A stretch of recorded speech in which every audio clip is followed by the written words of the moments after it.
অন্নপূর্ণা শিশু শিক্ষা ভবন বিদ্যালয়ের পক্ষ থেকে সকলকে 2024 নিউ ইয়ারের শুভেচ্ছা জানাই এবং আপনাদের বছরটি খুব ভালোভাবে কাটুক।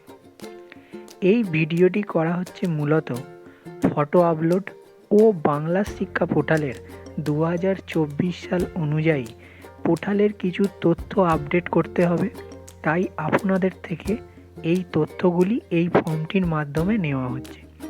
বিদ্যালয়ের অনেক কাজ খুব সহজে বাড়িতে বসে আপনারা যাতে করতে পারেন, তার জন্য বিদ্যালয় অনেক জিনিস ডিজিটালি করার জন্য একটি সুপরিকল্পিত লক্ষ্যে এগিয়ে চলেছে। এর জন্য আপনাদের সহযোগিতা একান্ত কাম্য। আপনারা যখন কোনো ফটো আপলোড করবেন কোনো ছাত্রছাত্রীর, আগে সেই ছাত্রছাত্রীটিকে বিদ্যালয়ের ইউনিফর্ম পরিয়ে তার একটি ফটো মোবাইলে তুলে সেভ করে রেখে দেবেন, আর ওই সেভ করা ফটোটাই আপনাদের এই ফর্মটির মাধ্যমে আপলোড করতে হবে। এই ফর্মটির মাধ্যমে কী করে আপনারা ফটোটি আপলোড করবেন সেটি আমি এই ভিডিওটির মাধ্যমে আপনাদের একটি দেখিয়ে দেওয়ার চেষ্টা করছি, যাতে আপনাদের কোনো অসুবিধা না হয় আর বিদ্যালয়কে যাতে বারে বারে আপনাদের ফোন করতে না হয়। আপনারা একটু মন দিয়ে ভিডিওটি দেখুন, তাহলেই বুঝতে পারবেন কত সহজ পদ্ধতিতে আমরা অনায়াসেই এই ফটো আপলোডটি করতে পারি। চলুন দেখে নেওয়া যাক। আমি ধরে নিলাম যে আপনারা সবাই আগের লিঙ্ক থেকে সমস্ত ছাত্রছাত্রীর রেজিস্ট্রেশন করে ফেলেছেন, আর রেজিস্ট্রেশন করার পরে আপনারা তাদের এনরোলমেন্ট নাম্বার পেয়ে গেছেন। যারা এখনও এনরোলমেন্ট নাম্বার পাননি বা ওই ফর্মটির মাধ্যমে ফিল আপ করেননি, তারা যত দ্রুত তাড়াতাড়ি সম্ভব আপনারা একটু করে ফেলুন।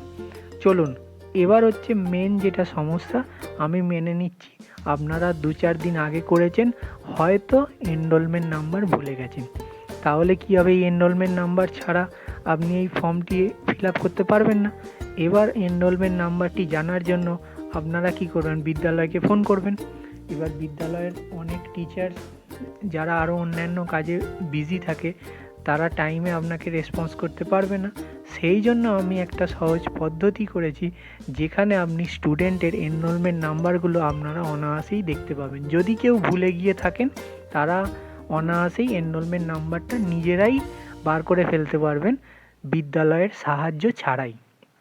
চলুন, এই যে ফর্মটি আপনাদের স্ক্রিনে দেখা যাচ্ছে, এই লিঙ্কটি হোয়াটসঅ্যাপের মাধ্যমে আপনারা পেয়ে যাবেন।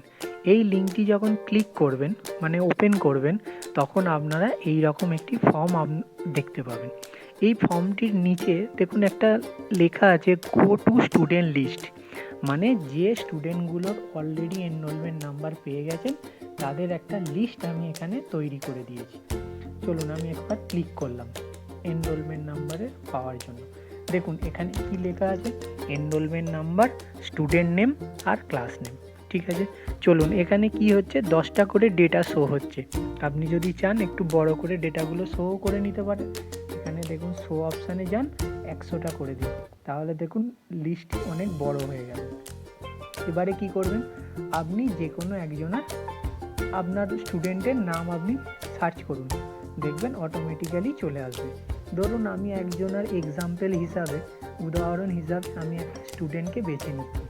সেই স্টুডেন্টটার নাম ধরুন ANUSHRI।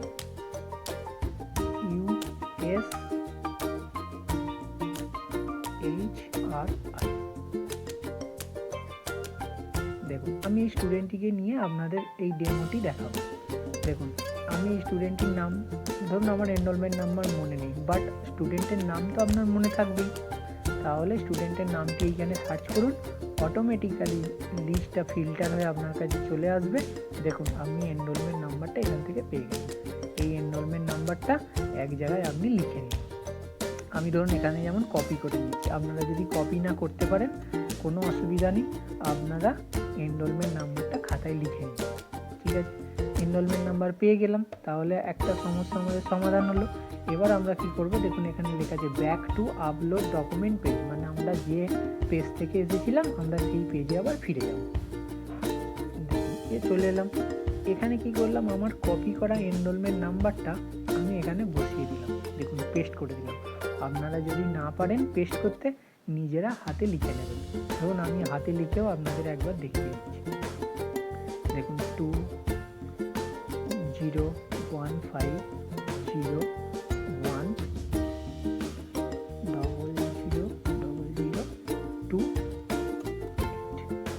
আমি হাতেও লিখে নিলাম। ধরুন মোবাইল নম্বর, এটাই সবাই জানেন যে আপনারা কোন মোবাইল নাম্বার দিয়ে রেজিস্টার করেছেন, সেই মোবাইল নাম্বারটাই আপনাকে দিতে হবে। ধরুন আমি এই মোবাইল নাম্বারটা দিয়ে দিলাম।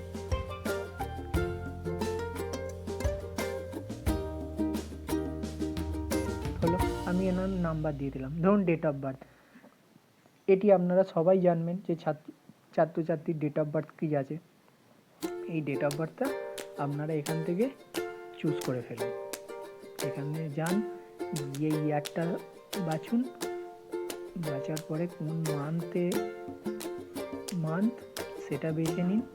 এবং এনার মান্থ হচ্ছে নভেম্বর আর ডেট হচ্ছে 10 তারিখ। আমি এখানে সিলেক্ট করে দিলাম। দেখুন তাহলে এনরোলমেন্ট নাম্বারটা আমি ওখান থেকে পেয়ে গেছি। মোবাইল নম্বর আপনারা সেটা নিজেরাই জানেন, আর ডেট অফ বার্থ, ছাত্রছাত্রীর ডেট অফ বার্থ আপনারা জানেন।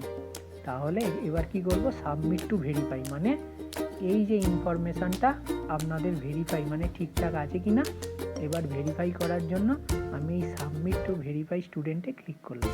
হ্যাঁ দেখুন আমার এই স্টুডেন্টটা ভেরিফাইড, মানে আমাদের লিস্টে স্টুডেন্টটা আছে। এবার আপনাকে কি করতে হবে, ধরুন ফাদার নেম লিখলেন, মাদার নেম লিখলেন, গার্জিয়ান লিখলেন, রিলেশনশিপ উইথ গার্জিয়ান মানে ফাদার না মাদার, গার্জিয়ান লিখলেন। ধরুন এখান থেকে চুজ করলেন qualification of guardian graduate, post graduate না বিলো গ্র্যাজুয়েট। ধরুন বিলো গ্র্যাজুয়েট চুজ করলাম। আপনাদের অ্যানুয়াল ইনকাম চুজ করলেন, ধরুন 0 থেকে 50। আপনি কি বিপিএল শ্রেণীর অন্তর্ভুক্ত? যদি বিপিএল এর ক্যাটাগরির অন্তর্ভুক্ত না হয়ে থাকেন তাহলে নো হবে। যদি ইয়েস হন তাহলে ইয়েস লিখবেন, কিন্তু যদি ইয়েস করেন তারপর আপনাদের বিপিএল নম্বরটা কিন্তু আপনাদের দিতে হবে। ঠিক আছে, ধরুন আমি নো করলাম। নো করার পরে আরেকটা আছে, দেখুন হোয়ার অন্তর্দয় অন্ন যোজনা AFY বেনিফিশিয়ারি, মানে যে সমস্ত রেশন কার্ডগুলো আপনাদের AAY এর আন্ডারে, সেগুলো যদি আপনার হয়ে থাকে আপনি এখানে ইয়েস করতে পারেন, আর যদি না হয়ে থাকে তাহলে নো করবেন। আর একটা দেখুন এখানে আছে আপলোড স্টুডেন্ট ফটো। এই যে আপলোড স্টুডেন্ট ফটো মানে আপনি যে ছাত্রছাত্রীর যে ফটোটা, স্কুল ড্রেস পরিহিত যে ছবিটা আপনি আগে তুলে রেখেছেন, সেই ছবিটা এবার আপনাকে এখানে আপলোড করে দিতে হবে। দেখুন চুজ ফাইল করলাম। চুজ ফাইল করার ফলে এইরকম আপনার কাছে তোলা ছবিগুলো আপনার এরকম লিস্টে চলে আসবে। আপনি সেখান থেকে যে কোনো একটা ছবি, যে ছবিটা তুলেছেন সেই ছবিটা চুজ করলেন। দেখুন এখানে চুজ করার পরে এখানে একটা ডান বলে একটা অপশান আছে, এই ডান গেলেন। দেখুন এইখানে আমার ফাইল নামটা হয়ে গেল। এরপর আপনি ডকুমেন্টটা সেভ করে দেবেন, আপনাদের ফটো আপলোড হয়ে গেল। বুঝতে পেরেছি? এটি একদম খুব ইজি প্রসেস, কোনো অসুবিধা নেই। আর যদি কোনো আপনাদের অসুবিধা হয় তাহলে তো যেমন স্কুলে যে ম্যাডামের নাম্বার দেওয়া থাকবে, সেই ম্যাডামকে আপনারা নির্দিষ্ট সময়ে আপনারা যোগাযোগ করে নেবেন। বাট যতটা পারবেন এই ভিডিওটি দেখে আপনারা করার চেষ্টা করবেন। অযথা আপনারা ফোন করবেন না ছোট ছোট কাজের জন্য। একান্তই যদি আপনারা না পারেন সেক্ষেত্রে একবার ছেড়ে ভিডিওটি দুবার দেখবেন, আশা করি সবাই পেরে যাবে। ধন্যবাদ, এই বলে আমি এই ভিডিওটি শেষ করলাম।